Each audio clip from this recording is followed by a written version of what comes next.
The Word of God is alive and powerful, sharper than any two-edged sword, piercing even to the dividing asunder of the soul and spirit, and of the joints and the marrow, and is a critic of the thoughts and intents of the heart.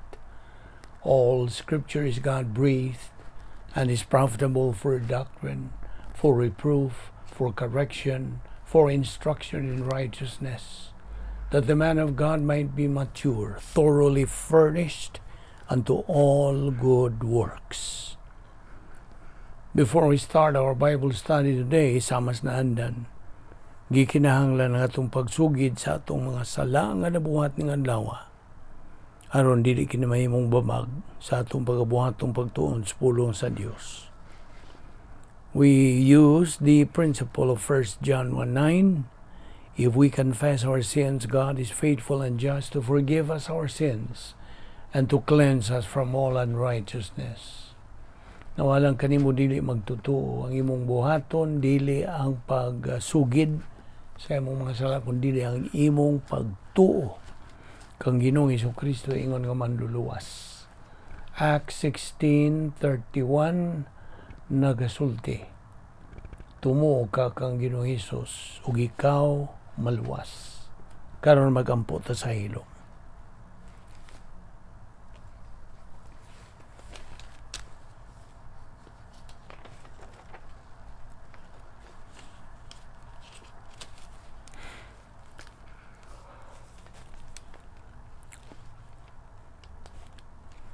Amahan among langit noon, salamat ning lain sa mga adlaw nga imong gipadangat kanamo uban sa maayong panglawas. Kini timaylan ang imong plano nagapadayon pas paglihok nga ni kanamo. Bisan dili kami takos, ikaw nagapadayon gayon sa pagkamatinumanon sa imong mga saad. Salamat o Dios na among Bible study uban ni kami karon. Pinagis pagtundo kanamo sa balang Espiritu Santo sa tanan imong kamatuoran. Salamat ni among Bible study pinagi sa YouTube, sa Vic Balbido Evangelistic Ministry. Kining tanan, among ipasalamatan sa ngalan ni Ginoong Hesukristo. Amen. Mayong adlaw sa tanan na itong mga subscribers, followers, fellow believers. Gi-abi-abi kamong tanan, sa masnandan. Okay, niya pa kita magadupot sa itong tunanan nga giuluhan og how to practice our Christian faith. Now, kagahapon, atong gibiyaan nining dapita nga, walay bisan kinsa ang makapatinaw bahis grasya sa Dios. Wala. Ngano? Kumikan sa iyang pagkahibulungan. Too amazing. Too amazing sabton og tugkaron nga sa atong tawhanong pagpanabot. Di gyud matugkad ang grasya sa Dios. Ang ato rin yung mahimo, mo pagtamod niini. To honor it. Bisag unsa pa ka mayang tao nato sa atong pagdahom sa atong kaugalingon. Bisag pila pagkadaghang mayong buhat ang atong mabuhat. Dili gyud nato maangkon ang atong katakos o pagkaangayan sa mga panalangin nga atong nadawat gikan sa Dios. Kining mga panalangin hatag sa Dios nga ni kanato, iya silang gihatag nga ri kanato tungod kay iya kitang gihigugma. Ug sanglit di man mausab ang iyang gugma bisag unsa kangila ng atong pagpakasala, magapadayon gyud siya sa pagpanalangin kanato. Matud pa si kaduhang Korinto 4:15, gibuhat kining tanan alang kaninyo, og sa magakadaghan ang mga tao nga makadawat sa grasya sa Dios, mulabi kadaghan ang mga pag-ampo sa pasalamat alang sa himaya sa Dios. Now, ang kaluwasan mahitabo suod lang usa ka gutlo. Ug niya no gutlo tagan kitang kinabuhing dayon. Sa higayon nga ang matag usa ka nato mo desider nga nanginahanglan kitang usa ka manluluwas ug nga si Kristo maoray bugtong matuod nga manluluwas, ug nga siya namatay personalmente alang kanato. Yan ang higayon sa atong pagtuo, gidawat kita o gidawat ta si Kristo ingon nga atong personal nga manluluwas. Ang kaluwasan mahitabo sud lamang usa ka gutlo, 1/60th of a second sa diha-diha sa higayon kana sa imo pagtuo. Now nganong ingon man niya na kapaspas ang tanang katingali ang tubag tungod kay si Jesucristo dito sa krus mibuhat man sa tanang buhat sa kaluwasan. Wa na'y butang na hibilin gawas lamang sa atong pagtuo. Sabtag yun na.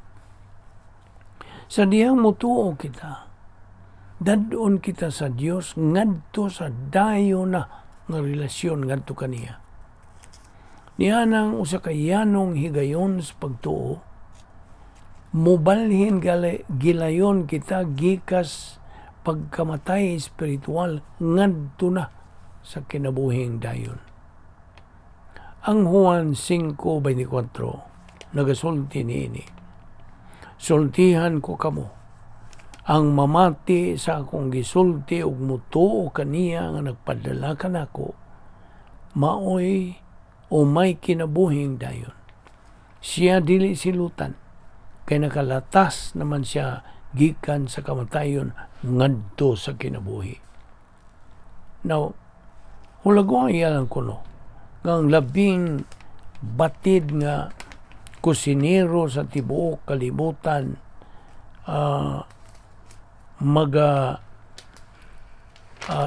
mag-andam alang kanimog usa ka dili katuuhang lamian nga pagkaon.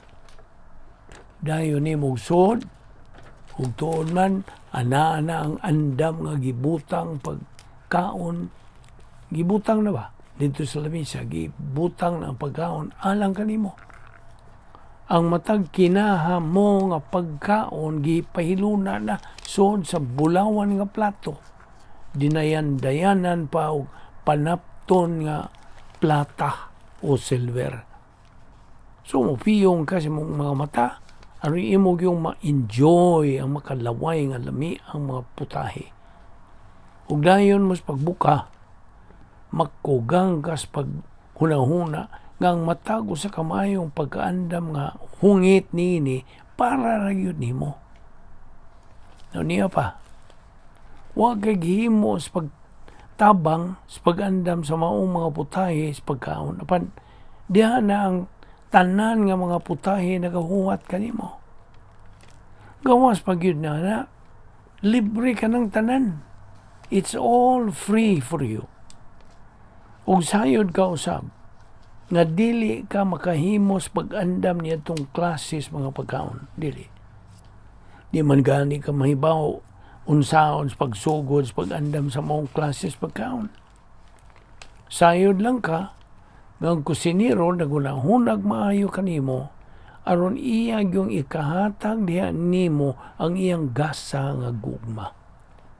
Busa musugod kas pagkaon og diha nahimo kang magsasalmot sa maong kumbira. You became a partaker of the banquet. Apan dili katakos niini. You don't deserve it. Ang imo rang mahimo mao ang pagpalami. O dili kay pagpalami, kundi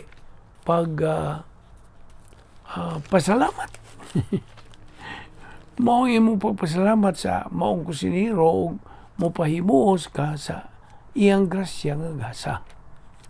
Ang Dios nagaandam na didto sa langit alang sa matag usa ka nato mga magtotoo ug usa ka kumbira nga mas lambihan kadako ug kamabulokon nga way ikatandi niini. Now, ang ato nang himuon mao ang pagpili sa pagdawat niini. Ang atong bugtong mahimo maong pagtuo kang Hesukristo, ingon nga atong personal nga manluluwas. Nasayod si Kristo nga wa tay sarang mahimo sa pagsuod sa langit. Ug moinungdan nga siya sa iyang kinabubuton mao'y mihimo sa tanang buhat sa kaluwasan alang kanato. Iyang kabubuton nga matag usa kanato makapahimulos sa mga kaayuhan sa iyang nabuhat. Ingon nga dili ta makahimo sa pag-andam sa labing lamiang putahe sa pagkaon, mausab nga wa tay mabuhat aron makaadto sa langit. Apan atong maangkon ang gasa ni Ginoong Hesukristo nga makapasud kanato sa iyang hingpit ug dayon nga gingharian. Siya lamang ang mibuhat niini. Pinagis pagtuo atong mahimuslan hangtod sa kangturan ang mga kaayuhan sa iyang buhat.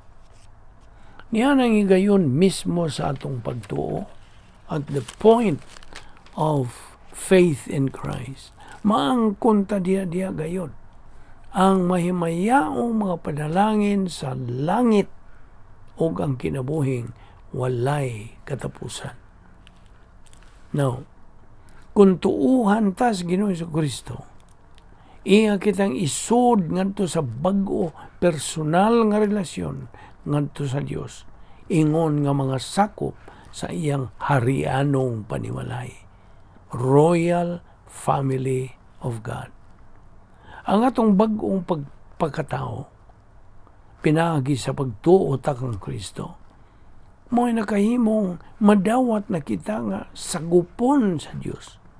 Sanglit gibayra naman ni Kristo ang bili sa pagsagop kanato.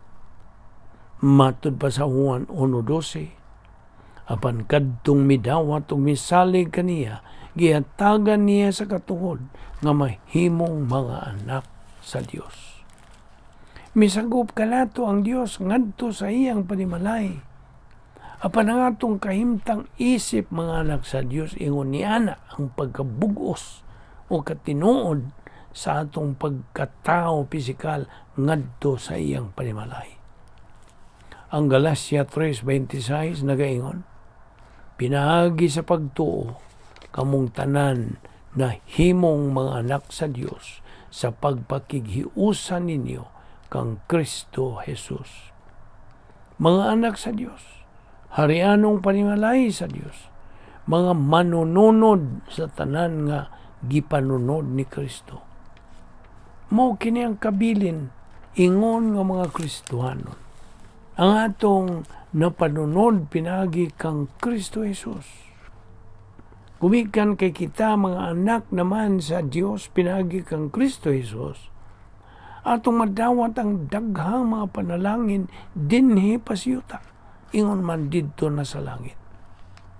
Galacia 4:7 nagasulti, busa dili na kamo ulipon kundili anak na, ug tungod kay kamo iya ng anak, ang Dios maghatag kaninyo sa tanan nga anak kaniya. 1 Pedro 1:4 nagkanayon, o panulundon nga dili madunot o mahugaw o mahanaw, gitagana niya kini didto sa langit alang kaninyo. Mo ni gitawag sa in English og eternal inheritance. Now, bisan pag kapila kita mahisukamon o mapakyas ingon nga mga magtotoo, dili nagayod matangtang ang atong kaluwasan. Akong balikon kadto, ang taga na itong impasiya kini kay daghan mangyod ang naglibog niini. Bisan pagkapila kita may sukamod o mapakyas ingon nga mga magtotoo, dili nagayod matangtang ang atong kaluwasan. Magpabilin gayud kita kanunay nga mga anak sa Dios ug mga sakop sa harianong panimalay sa Dios. So di na gyud mawa ang atong kaluwasan. Sabtag yun na. Sa dihang pakyason nato ang Dios ingon nga mga Kristiyanon tungod sa atong way paghingaan sa atong mga nabuhat ng mga sala, o makadawat kitag litrang F sa atong report card sa atong pagkamagtutuo, luwas pagyapon kita. Wa kita'y mabuhat aron palagputon kita gikas team sa Dios. Magapabilin yun kita kanunay nga mga sakop sa iyang panimalay. Bisag unsa ka daghang higayon o unsa ka grabe ang atong pagapakyas, aduna kita usa ka timos nga pagasiguro nga kahimtang diha sa Dios pinaagi kang Kristo Jesus. Timan ini. Sa diha nga maluwas kita, luwas gayud kita sa kanunay. Ang Diyos nagasulti sa ingon niini. Okay? Naghatag ako kanila sa kinabuhing dayon, ug di nagyud sila mga matay, ug walay makaagaw kanila gikan kanako. Juan 10:28. Atong ipadayon kini ugma. So, ayaw sipyat sa pagsunod niini ning atong series nga pagtuon. Magampo ta, balaan na mga Diyos, salamat ni ining grasya nga among gipahimoslan. Dada kami pagwalik ugma dinhi aron kami makapadayon sa among spiritual momentum pagbuylo hangtod makabot gyud namo ang among tumong nga among spiritualong pagkahamtong nga diin ikaw may maya na. Kining tanan among ipasalamatan sa ngalan ni Ginoong Hesukristo. Amen.